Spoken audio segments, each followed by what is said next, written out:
जय श्री कृष्ण दोस्तों। चलिए आज हम ड्रेस में आस्तीन लगाना सीखते हैं। ड्रेस का ये आगे का हिस्सा है गला और ये पीछे का, और ये स्लीव है। स्लीव में ये आगे का हिस्सा, ये पीछे का हिस्सा और ये सेंटर है।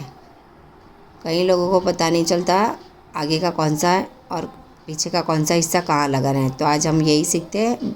स्लीव को हमने ड्रेस पे पलटा दिया है और अभी ये जो सेंटर है उसे हम ये शोल्डर का जो जॉइंट है वहाँ पर रखेंगे और वहाँ पर एक पिन लगा देंगे। इस तरह से हम पिन को लगाएंगे और अब हम स्लीव को इस तरह से धीरे धीरे से सेट करते हुए पीछे लेकर जाएंगे जहाँ से हमें सिलाई शुरू करनी है। इस तरह से दोनों कपड़ों को हम पकड़ते जाएंगे और बिठाते जाएंगे। स्लीव जब नए सीखने वाले होते हैं उन्हें थोड़ी सी बड़ी रखनी चाहिए, क्योंकि आप जब नया नया सीखते हैं तो कभी परफेक्ट माप की सिलाई नहीं होती है। अब हमें यहाँ से स्लीव थोड़ी बड़ी है वो हिस्सा छोड़ के और स्लीव जॉइंट करेंगे। थोड़ा मशीन चलाएंगे, फिर रुकेंगे और फिर कपड़ा सेट करेंगे, फिर सिलाई लगाएंगे। आप जब नए सीखने वाले हो तो हर बार आपको मशीन रुक रुक के ही चलाना चाहिए, ताकि आपको कहीं भी क्रीज ना हो जाए और अच्छी सिलाई आए। अब हम कपड़े को फिर से सेट करेंगे और मशीन चलाएंगे।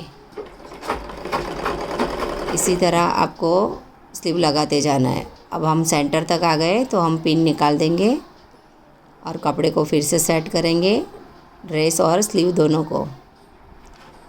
इस तरह से उंगलियों से हमें कपड़ा सेट करना होता है। सारी उंगलियों की हेल्प लेनी चाहिए हमें। अब फुट ऊपर करके हमें स्लीव को घुमाना है, तो फुट ऊपर करके फिर हम इसे सेट करेंगे और फिर से सिलाई लगाएंगे। आपको पूरी स्लीव मशीन को रोकते हुए स्लीव का कपड़ा ठीक करते हुए ही सिलाई करनी है। देखो, हम हर बार इस तरह से, मैं अपने स्टूडेंट को ही सिखा रही हूँ। ये इस तरह से थोड़ा रुकना है और सिलाई लगानी है। अब यहाँ थोड़ी सी क्रीज आ रही है तो हमें उसे, कपड़े को कैसे पकड़ना है वो ध्यान से देखना। पहले हम स्लीव माप कर लेते हैं कि हमें कितना कपड़ा चाहिए। यहाँ पे भी थोड़ी स्लीव बच जाएगी।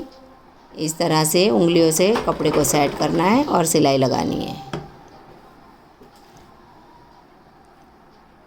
इस तरह धीरे धीरे ही हमें सिलाई लगानी है। फटाफट जैसे स्पीड में दिखाते हैं वीडियो में, इसे हमें कभी सिलाई नहीं करनी चाहिए जब हम नया सीख रहे हैं। तो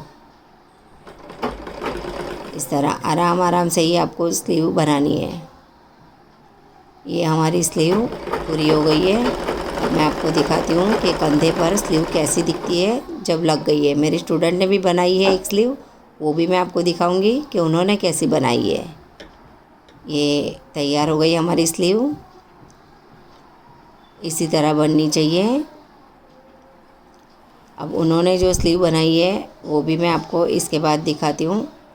ये हमारी बनी हुई स्लीव है और उन्होंने जो स्लीव बनाई है उस पर उनको हॉल हो गया है। देखो, जैसे पूरी उंगली हमारी बाहर आ रही है। उन्होंने दोनों साइड से सिलाई की थी पर उनमें उन्हें परफेक्ट नहीं आया। हम दूसरा वीडियो उस पर